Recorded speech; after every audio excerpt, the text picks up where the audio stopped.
Antimonium. This remedy, like the three of which we have been writing, has a strong affinity for the alimentary canal. Its leading characteristic is in its thickly coated, very white as milk tongue. Many remedies have white tongue, but this one leads them all. It is also a great stomach remedy, and in disorders of this organ arising from overeating, where there is much nausea, distress, and especially the characteristic tongue, it is to be thought of before any of the three of which we have written. It is especially to be considered if the gastric derangement is of recent date. The process of digestion is hardly underway, the irritations taste of the food as he ate it, and the sufferer feels as if he must throw up before there will be any relief. In such a case, a few pellets of antimonium crudum on the tongue will often settle the business, save the loss of a meal, and all further suffering. Diarrhea may often follow these dietetic errors, especially during the heat of the summer season, and then the stools are peculiar in that they are partly solid and partly fluid, showing that digestion has been only partially performed in the whole length of the canal.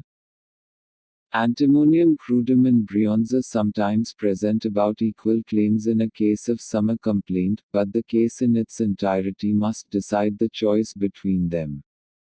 There is a form of diarrhea which alternates with constipation, oftenest found with old people, where antimonium crudum is the only remedy. Then it is only one of the best remedies for mucus piles. There is a continuous oozing of mucus staining the linen, very disagreeable to the patient. There are some mind symptoms that are very peculiar, the greatest sadness and woeful mood with intermittent fever, again, sentimental mood in moonlight, ecstatic love, and again, chzlt cannot bear to be touched or looked at. Of the first two symptoms I can say nothing from experience or observation, but of the last, that it is a gem. Many times in cases of gastric or remittent fever, for which antimonium crudum is a very excellent remedy, I have been led to its use by this very condition of the mind. The child is cross, but not like Chamomitla wants to be carried and soothed, but will scream and cry, and show temper at every little attention. Another thing that I have noticed in many of these cases is that the fever runs higher at night and is accompanied with great thirst. The white tongue is almost always present.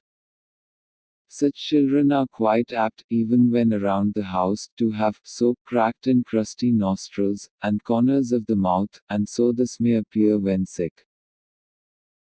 There is a peculiar constitutional condition found in some people which calls for this remedy. It is found in the extremities. Ginger nails grow in splits, like warts, with horny spots. SZDCA nails crippled, on fingers and toes. Graphite's nails become thick, crippled. Thuja nails brittle, crumbling, distorted winking face, and if by accident one becomes injured or split, it does not repair as it should, but grow out of shape. Then the toe nails are brittle and grows out of shape also, or shrivel up and do not grow at all. The feet are covered on the soles with corns and callosities which are very tender, can hardly walk on them on account of this tenderness. Some of the worst cases of chronic rheumatism have been cured by this remedy, guided by the excessive tenderness of the soles of the feet. Barita, soles get so from foot sweat. Pulsatilla, soles pain and are tender. Ledum. Heels and soles tender when walking. Medorinum, couldn't walk except on knees. Lycopod, soles swollen and painful. Horny excrescences anywhere on the skin make one think of Antimonium crudum. The remedy is oftenest found indicated in the extremes of life, in children and old people. Now the peculiar modalities which deserve particular mention are, first, the troubles are often caused or aggravated by heat, and especially by the heat of the sun. Bryonia, Glonoin, Gelsum, Na. Carb.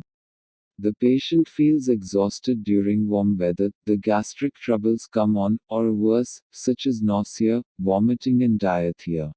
The cough is worse, and, like bronzer, is worse on coming into a warm room from cold air. These affections are particularly worse in sunshine, but also from tardiate heat of the fire, so that Antimonium crudum takes a high rank as a hot weather remedy. Second, cold bath. Ing aggravates or causes trouble. Rustox. Child cries when washed or bathed in cold water. Cold bathing causes headache, cold in the head, gastric catarrh, diarrhea, suppressed menses, toothache, etc. When any case of long standing comes to us, and the patient dates the beginning of the trouble to going in swimming or falling into the water, we think of Antimonium crudum and examine for further indications for the drug. Now a few scattering symptoms that have found their remedy in Antimonium crudum: copious hemorrhage from the bowels, mixed with solid feces, chronic redness of the eyelids, toothache in decayed teeth, worse at night, gastric trouble after acids, sour wine, vinegar, etc.